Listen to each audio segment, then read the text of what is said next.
a millennial for president. Not quite Gen Z, but at least someone under 65 with enough life left to give a shit. My president.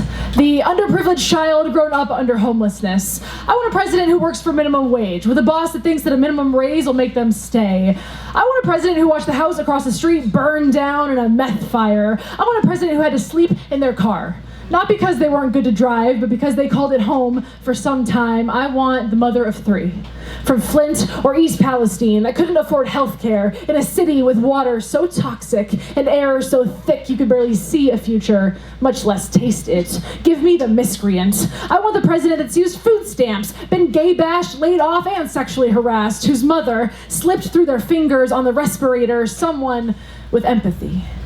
Give me a president with no electricity and bad teeth, one who turns towards poverty and says, "Come sit with me." I want a president with bad credit, one who uses the Bible as inspiration for humble, caring action instead of manipulation, one who isn't obsessed with appearing so Christian. Give me a Buddhist, a Skid Row resident. I want a president hell-bent on the betterment of the people with an immigrant lover.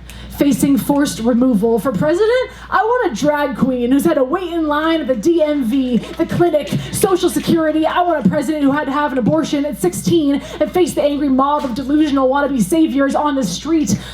I want a president who had to hold their father's hand as he gives in to alcohol or oxys. I want a president who's been in love and in heartbreak and in therapy. I want a woman for president, someone who isn't afraid to say I'm sorry and learn from it. I want a president who's lived off spare change, who's scraped and prayed until the next paycheck, and who isn't the lesser of two evils.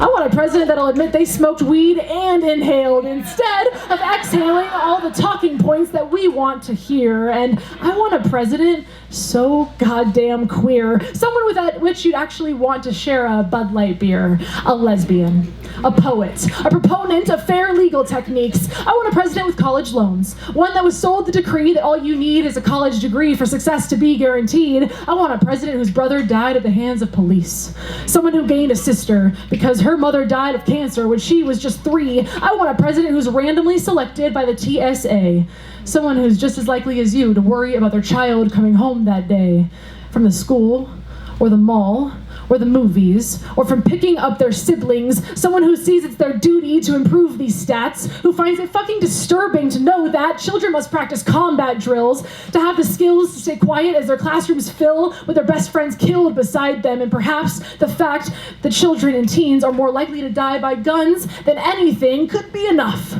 To have the courage to bring it up and actually discuss how our amendments are affecting us. Why is any of this political? I want to know why it isn't possible to end this vicious cycle and ever be able to reconcile all of these things. So tell me, who of you would vote this way?